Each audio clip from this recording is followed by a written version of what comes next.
তারপর তুমি বেদাত না দাঁত এটি আমরা দেখব।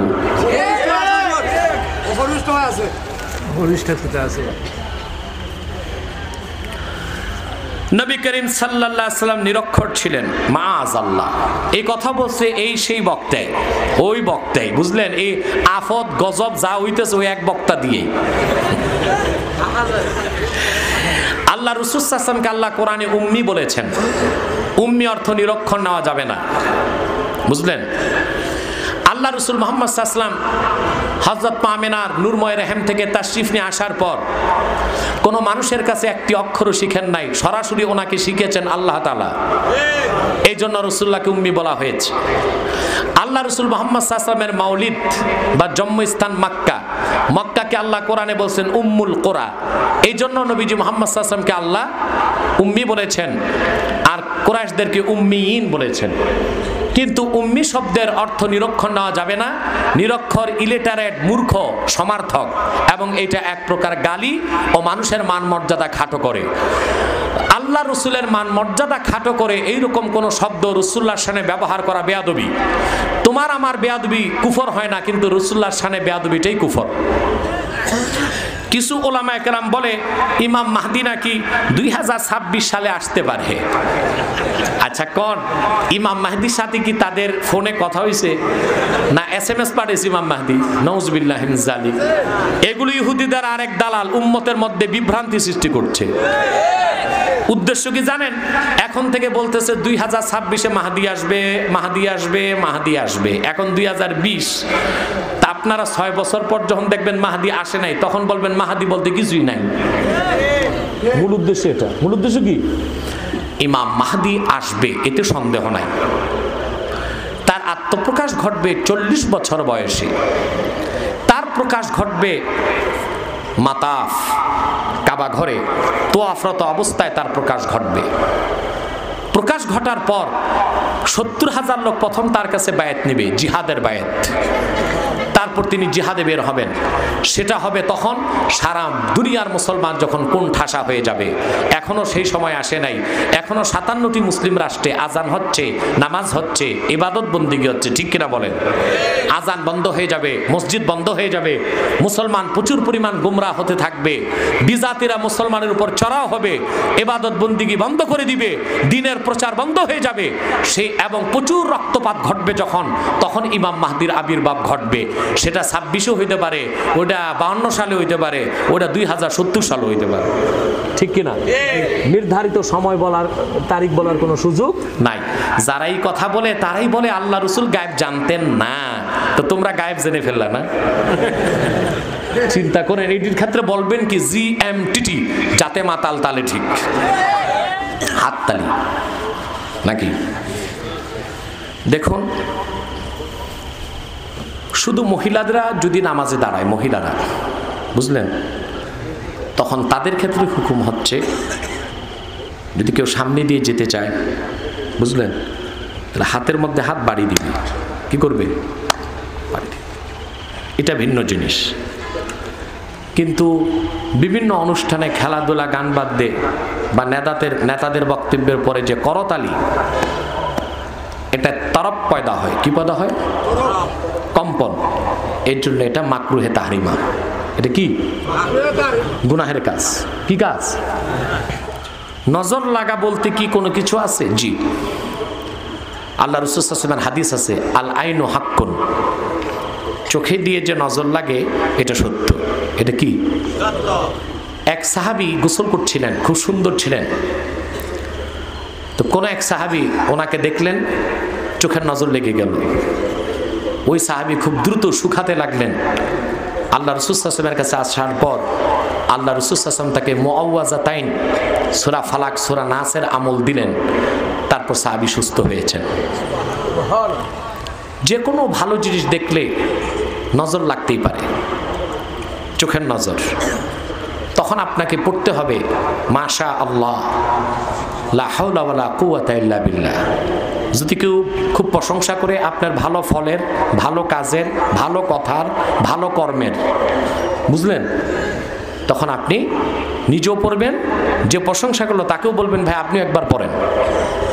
কথা বুঝতে পারছেন? আমরা জানি সকল কিছু আল্লাহর ইচ্ছায় নিয়ন্ত্রিত হয়। এখন আমার প্রশ্ন হলো, আমরা যে পাপ কাজ করি তা কি আল্লাহর ইচ্ছায় করি? এরকম প্রশ্নের দ্বারা মানুষ নাস্তিক হয়। কি হয়? সবকিছু আল্লাহর হুকুমে হয়, এটা কোন অর্থে? আকীদার কিতাবে লেখা আছে, আল্লাহু খালিকু আফআলিল ইবাদ। আল্লাহু খালিকু আফআলিল ইবাদ, বান্দার সকল কাজের স্রষ্টা আল্লাহ তাআলা।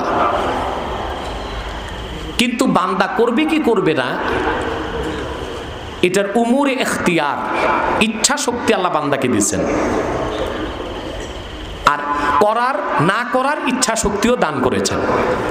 এই জন্য বান্দা যদি করে পাপ কাজটি, তার ইচ্ছার প্রকাশ ঘটেছে বলে সে গুনাহগার। বুঝেন নাই? তার ইচ্ছার প্রকাশ ঘটেছে বলে সে কি? গুনাহগার। মানুষ আর জিন ছাড়া কোনো সৃষ্টিকে আল্লাহ তাআলা ইচ্ছা শক্তি দেন নাই। আল্লাহ যেভাবে হুকুম করছেন সেভাবেই চলতেছে। মানুষকে আল্লাহ স্বাধীনতা দান করছেন। আল্লাহ বলছেন, ইম্মা শাকিরা ওয়া ইম্মা কাফুরা, হয় সে কৃতজ্ঞ বান্দা হবে, নয় নাফরমান বান্দা হবে। ঠিক কিনা? এজন্য সকল কাজের স্রষ্টা আল্লাহ তাআলা। এই অর্থে সব কাজ আল্লাহর ইচ্ছায় নিয়ন্ত্রিত হয়। কিন্তু করা না করার ইচ্ছা শক্তি আল্লাহ বান্দাকে দিয়েছেন। সেই ইচ্ছার প্রকাশের কারণে সে পাপী হয়, আর সেই ইচ্ছার প্রকাশ না করার কারণে সে পুণ্যবান হয়। কথা বুঝতে পারছেন? আর এই প্রশ্নগুলো আমাদের দেশে বামপন্থী নাস্তিকরা তৈরি করে।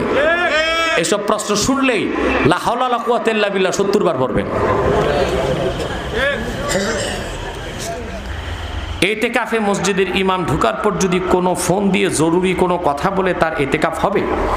কথাটি যদি দুনিয়াবি হয় তাহলে এতেকাফের মধ্যে ত্রুটি দেখা দিবে, সওয়াব কমে যাবে। আর যদি মাসলা মাসাইল সংক্রান্ত হয় তাহলে কোনো সমস্যা নাই। কোন এক আলেম বলেছেন, যাকাত ইসলামের 6টি জায়গায় দিতে হয়, শুধু মাদ্রাসায় দিলে হবে না। যাকাতের 8টি খাত আল্লাহ তাআলা উল্লেখ করেছেন। এর মধ্যে একটি খাত হচ্ছে গরিব মিসকিন এতিম। ঠিক কিনা?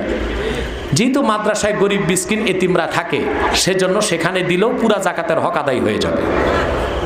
কথা বুঝতে পারছেন? তবে আপনাকে মাদ্রাসায় দিতে হবে এমন কোনো কথা নাই।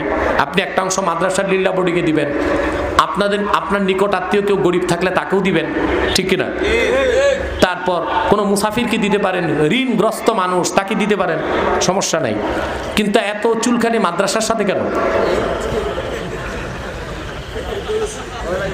আমার দৃষ্টিতে বাংলাদেশে যাকাতের টাকাগুলো লিল্লা বোর্ডিংয়ে দেওয়াই উচিত। ঠিক কিনা? বাংলাদেশে এতিম পালনের কোনো রাষ্ট্রীয় ব্যবস্থা আছে? ফুলতুলির পীর সাহেবের বড় ছেলে হাজার হাজার এতিম পালতেছে। ঠিক কিনা? টাকা সরকার দেয় না নিজস্ব ফান্ড? নিজস্ব ফান্ড না? ইসলামী শিক্ষা পড়াশোনা করার জন্য রাষ্ট্রীয় পৃষ্ঠপোষকতা তো নাই। অতএব গরিব ছাত্রদের থাকা খাওয়ার ব্যবস্থা করায়, এতিমদের লালন পালনের জন্য যাকাত দেওয়াটি বেশি সওয়াব হবে। ঠিক কিনা? আকিকা না করে সরাসরি কোরবানিতে নাম দেওয়া যাবে? জি, কোরবানির পশুতে আপনি 2-1টা আকিকার নামও দিতে পারেন। তবে বাহরুর রায়েক কিতাবে এসেছে, কোরবানির নাম থেকে যেন আকিকার নাম বেশি না হয়। আমাদের দেশে দেখা যায় টাকা দিয়া গরু গাবি কিনছে, কোরবানি আকিকা যা পারছে জম্মের তরে দিচ্ছে। আকিকার নাম বেশি, কোরবানির নাম বেশি হবে, আকিকার নাম 4টা যদি হয় কোরবানি, 3টা হবে আকিকা, এর বেশি হতে পারে না। কোনো ব্যক্তি মারা গেলে তার ওয়ারিসান মসজিদের ইমামের অনুমতি না নিয়ে জানাজার নামাজ পড়াতে পারবে? জি, জানাজার নামাজ পড়ানোর ক্ষেত্রে ইমামের অনুমতির কোনো প্রয়োজন নাই। শুধু জামে মসজিদে ইমামতি করতে হলে নিযুক্ত ইমামের অনুমতি লাগবে। আর জানাজার নামাজ পড়ানোর বেশি হকদার হচ্ছে মৃত ব্যক্তির ওলি। কি বুঝলেন? সেখানে ইমামের অনুমতির প্রয়োজন নাই। তবে ইমাম যদি ভালো হয়, আলেমে তাকি হয়, তাকি দিয়ে জানাজাটা পড়ানো বেশি উত্তম। কিংবা আপনি পড়ালো অন্তত আদবের খাতিরে তাকে বলবেন যে, হযরত আমাকে ওসিয়ত করে গেছে আমার বাপ, কিংবা আমি একজন আলেম, আমি চাই নিজে বাবার জানাজা পড়াবো, এটা আদব। আমি একটি মানত করলাম, আল্লাহ এই কাজ সমাধান করলে কোনো এক ওলির মাজারে সিন্নি করব, এতে পাপ হবে? আল্লাহ ছাড়া গায়রুল্লাহর নামে বা কাছে মান্নত করা শিরক। কথা বুঝতে পারছেন? আল্লাহ আল্লাহর ওলিদের মাজার জিয়ারত করা যাবে। সেখানে যে মান্নত ছাড়া আপনি 10 ডেক বিরিয়ানি করে যদি খাওয়ান, ওটা সওয়াব আছে, কিন্তু মান্নত করতে যাবেন না। মান্নত করা ভিন্ন জিনিস। নুজুর, মান্নত, ওটা একমাত্র কার জন্য হবে? জোরে বলেন। এখন আপনি আল্লাহর ওলির ভক্ত, আপনি মান্নত করে যাবেন না। এইভাবে গরু খাসি নিয়ে জবাই করে বিরিয়ানি রান্না করে মিলাদ ক্যাম্প করে দোয়া করে মানুষকে খাওয়াইবেন, ওটা সওয়াবের কাজ, ওতে কোনো সমস্যা। সিন্নি নামাজ করবেন, তাতে সমস্যা নেই। মাজারে মাহফিল হবে, আপনি কিছু দিবেন, সিন্নি নামাজ হবে, তাতে সমস্যা নেই, কিন্তু মান্নত করে যাওয়া যাবে না, এটা ভিন্ন জিনিস। এটা কি? জাহান্নামের প্রথম ব্যক্তি কে হবে জানতে চাই। এটা কোন নবীর উম্মতের মধ্যে? এটা কোন প্রশ্ন অপরিপূর্ণ, আমি উত্তর দিব না। পরিপূর্ণ প্রশ্ন করলে উত্তর হবে। কথা বুঝতে পারছেন? আল্লাহ রসুল মুহাম্মদ সাল্লাল্লাহু আলাইহি ওয়াসাল্লামের দিন পরিপূর্ণ হয়ে যাওয়ার পর যুগে যুগে যারাই মিথ্যা নবুয়ত দাবি করছে, মুদ্দাই এবং কাজ্জাব, তারা সর্বপ্রথম, তারা তো আগেই জাহান্নামে যেয়ে আছে, তাদের জাহান্নামের শাস্তিটা আরো বাড়বে দিন দিন। কথা বুঝতে পারছেন? তারপর যারা কাফের, যাদের কুফরটা কুফর বাওয়াহা, কুফর ওইটা এমন কুফর যাতে কারো সন্দেহ নাই, এরকম কাফের এবং মুশরিকরা জাহান্নামে যাবে। কথা বুঝতে পারছেন? তবে প্রথম কোন ব্যক্তি জাহান্নামে যাবে, এইটা একটা প্রশ্ন আপনি করছেন। এটা এক কথায় উত্তরের বিষয় না। এক এক জামাত থেকে এক এক ফেরকার লোক প্রথম জাহান্নামে যাবে। যেমন হত্যাকারী যারা কাতিলিন, তাদের মধ্যে হযরত আদমের ছেলে কাবিল প্রথম জাহান্নামে যাবে। কে? কাবিল, কারণ সে প্রথম পৃথিবীতে হত্যার রীতি চালু করেছে। তারপর মুশরিকদের মধ্যে প্রথম জাহান্নামে যাবে হযরত নূহের উম্মতের যারা প্রথম মূর্তি তৈরি করে শিরক করছে। কথা বুঝতে পারছেন? মক্কায় কুরাইশদের কাফেরদের মধ্যে প্রথম জাহান্নামে যাবে আমর ইবনে লুহাই। কি নাম? আমর ইবনে লুহাই। আল্লাহ রাসূল সাল্লাল্লাহু আলাইহি ওয়াসাল্লাম মক্কা মুকাররমায় ১৫০০ বছর আগে আগমন করেছেন। ওনার আগমনের ৩৭০ বছর আগে, কত বছর আগে? এই আমর ইবনে লুহাই সর্বপ্রথম দামেস্ক থেকে মূর্তি এনে কাবায় স্থাপন করেছে। সে প্রথম কাবায় মূর্তি পূজা চালু করছে। এর জন্য কুরাইশদের মধ্যে যারা মুশরিক, তাদের মধ্যে আবু জেহেলেরও আগে জাহান্নামে যাবে কে? আমর ইবনে লুহাই। এভাবে প্রতিটি দল থেকে প্রথম অপরাধী যারা, তারা জাহান্নামে আগে যাবে। কথা বুঝতে পারছেন? কবর জিয়ারত করে টাকা নেওয়া জায়েজ কিনা? এইরকম কাঙ্গাল তো শুনি নাই আমি যে কবর জিয়ারত করেও টাকা নেয়। যদি এইরকম কাঙ্গাল থাকে কোনো মৌলবি, তো জিয়ারতের পর দিয়ে দিয়েন 10-5 টাকা। জানাজার পর যে টাকা, ধান, চাউল ফকির মিসকিনদের জন্য সেখান থেকে ইমাম সাহেবগণ এক অংশ নিতে পারবেন, এটা ইমাম সাহেবদের না নেওয়াই উচিত। কারণ আমাদের দেশের ইমাম সাহেবকে মানুষ দেশি মুরগা খাওয়ায়, কবুতর খাওয়ায়, দুধের শটটা খাওয়ায়, সবরি কলাটা খাওয়ায়। তো এই দান খয়রাতের দান, চাউল, পাট এগুলো নেওয়ার দরকারটা কি? না নিলেই তো ভালো। হিজরাদের জানাজার নামাজ পড়া যাবে কিনা? আপনাদের দেশে কি হিজরা বেড়ে গেছে নাকি? এই ক্ষেত্রে ফিকহের কিতাবে এসেছে কোন হিজরা নপুংসক মুখান্নাস, তার চেহারা সুরত যদি তাশাব্বুহ বির রিজাল, পুরুষের মতো বেশি দেখা যায়, পুরুষের নিয়মে তার গোসল, জানাজা, দাফন কাফন হবে যদি সে মুসলমান হয়। আর যদি হিজরার তাশাব্বুহ বিন নিসা, মহিলাদের মতো সাদৃশ্য বেশি থাকে, তাহলে সে যদি মুসলমান হয়, তারও মহিলাদের নিয়মে গোসল, কাফন, দাফন, জানাজা সব হবে। মাজার জিয়ারতকে পূজার সাথে তুলনা করা, এটাও একটা কুফরি। কারণ জিয়ারত হচ্ছে সুন্নাত আর পূজা হচ্ছে শিরক। সুন্নাত আর শিরক কোনোদিন তুলনা করা যেতে পারে না। আল্লাহ রাসূলের হাদিস আছে, মুসলিমের হাদিস, কুনতু নাহাইতুকুম আন জিয়ারাতিল কুবুর আলা ফাজুরুহা। সাহাবীরা, আমি তোমাদেরকে কবর জিয়ারত নিষেধ করেছিলাম, এখন অনুমতি দিলাম, কবর জিয়ারত করতে পারো। কথা বুঝেন নাই? তা আপনি আল্লাহর ওলির মাজারে গেলেন, মাজার আর কবরে পার্থক্য কি? প্রত্যেক কবরই তো মাজার। মাজার মানে জিয়ারতের স্থান। আপনারা মাজার বুঝেন বিশাল মিনার আর গম্বুজ থাকলে, না, জিয়ারতের স্থানটাই কি? মাজার। এই জন্য সব কবর কি? মাজার। অতএব যে কোনো আল্লাহওয়ালা পীর বুজুর্গের কবর মাজার, বাপ মার কবর মাজার, ওস্তাদের কবর মাজার জিয়ারত করতে যাওয়া সুন্নাত।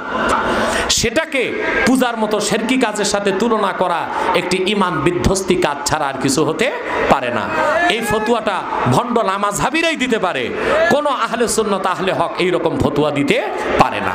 ওরা সব জায়গায় তো শিরকি খুঁজবে মিয়া সাহেব। আমি বলে থাকি, যার বগলে শুটকির পোটলা ও ফুলবাগানে গেল শুটকির গন্ধই পাবে।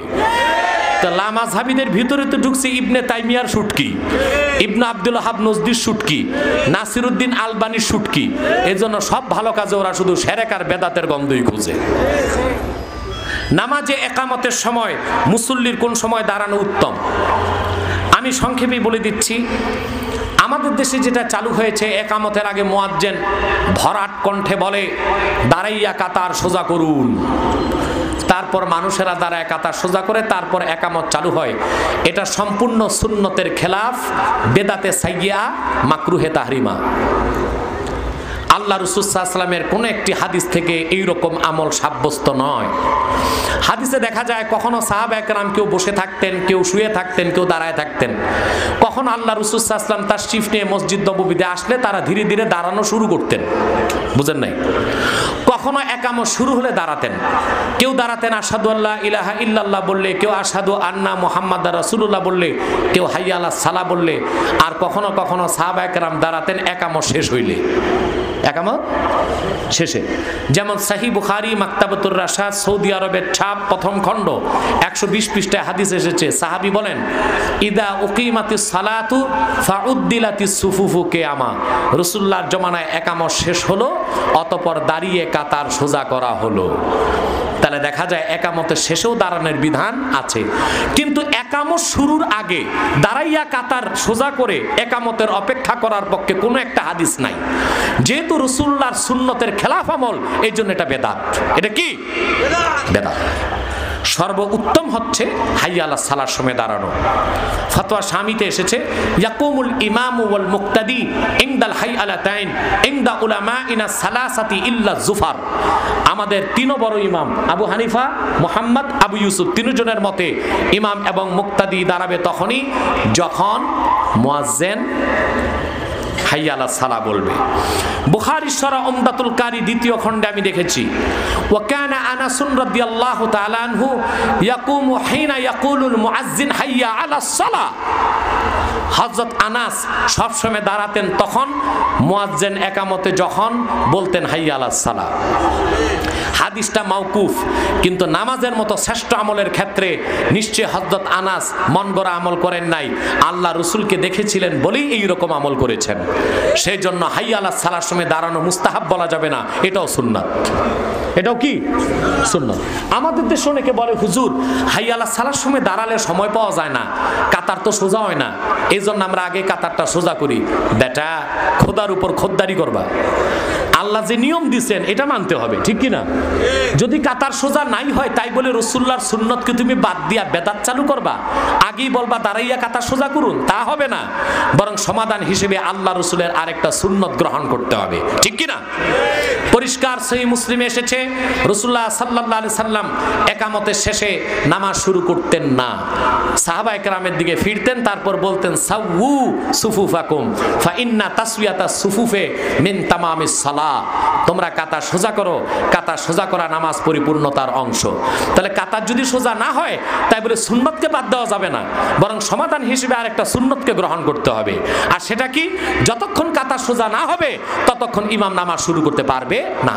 তাহলে কাতার সোজা করো এটা বললা সুন্নত কার উপর, মুয়াজ্জিন না ইমামের? কথা বলে না। আর কখন বলা সুন্নত? একামতের আগে না জামাতের আগে? একামতের পরে জামাতের আগে।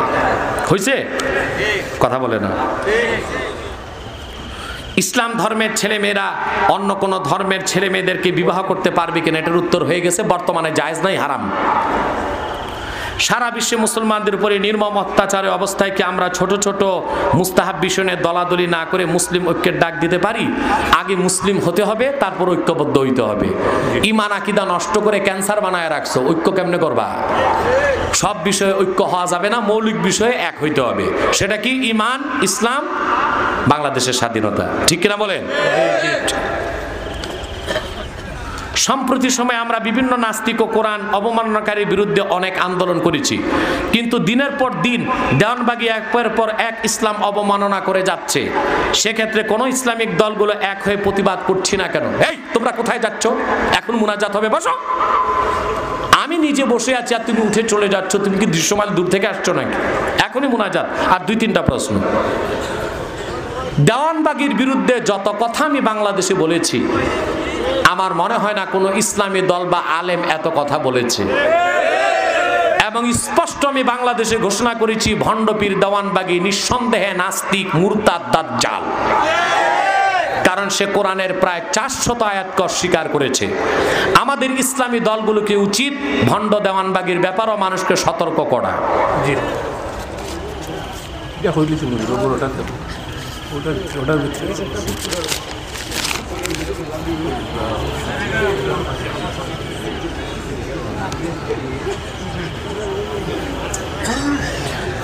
আপনার কাছে একটি জিনিস ভালো, যা কিছু যাই বলেন সরাসরি স্পষ্ট ভাষায় বলেন, এজন্য আমরা আপনার ভক্ত। বলেন মাশাআল্লাহ।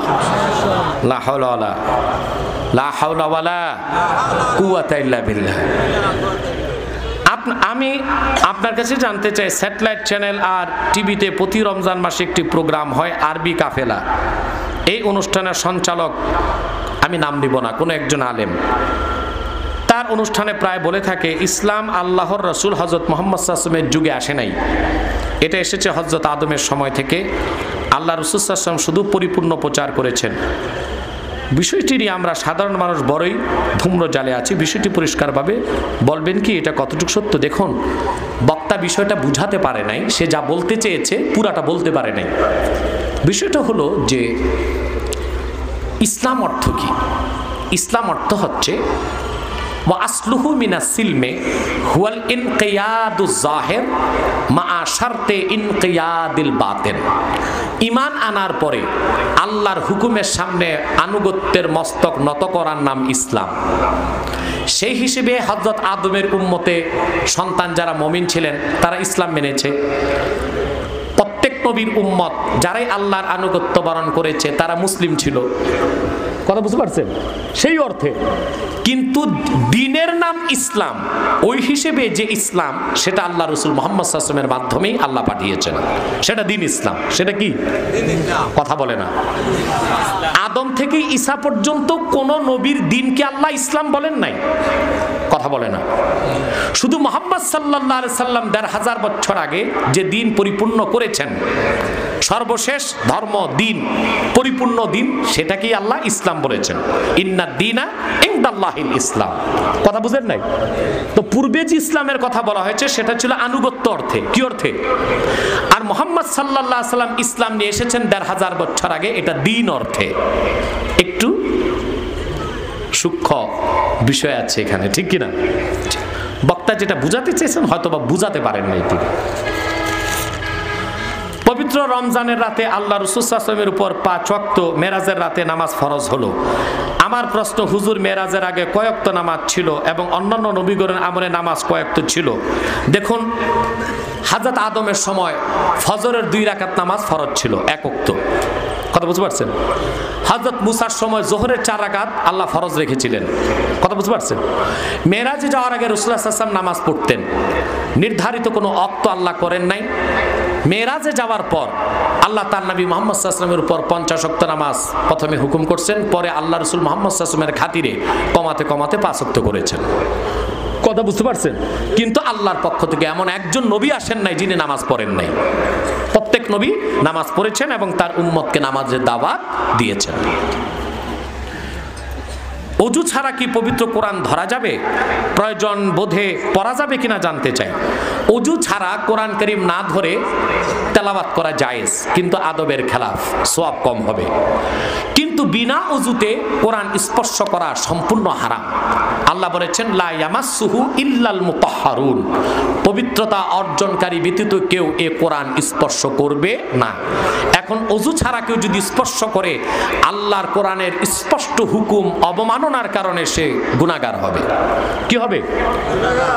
আমাদের দেশে মোতাজেলাদের একটা গ্রুপ বের হয়েছে ঢাকা মগবাজারে আল বারাকা হসপিটালে। এক লোক আছে ডাক্তার, সে ইরাকে 4 বছর ডাক্তারি করছে, 4 বছরে আরবি শিখে মোতাজেলাদের ট্যাবলেট খেয়ে বাংলাদেশে আসছে। সে এখন প্রচার করতেছে যে কোরআন ধরতে ওযুর কোনো প্রয়োজন নাই। আমরা যে বলি লা ইয়ামাসসুহু ইল্লাল মুতাহহারুন, এটার অপব্যাখ্যা করে তারা যে লৌহে কলমে যে কোরআন আছে ওইটা অপবিত্র কেউ স্পর্শ করতে পারবে না। আচ্ছা বলেন, লৌহ কলম কি দুনিয়ায় না আকাশের উপর? আকাশের উপর না 7 আকাশের উপর। তো ওখানে অপবিত্র কেউ তো নাই, তো অপবিত্র কারো ধরার তো প্রশ্নই আসে না। আল্লাহ এই কথা বলছেন দুনিয়াতে কোন পবিত্রতা অর্জনকারী ব্যতীত কেউ এই কোরআন স্পর্শ করবে না। কথা বুঝতে পারছেন? আল্লাহ বলছেন মুতাহহির। কি বলছেন? তাহের মুথির বলে নেই।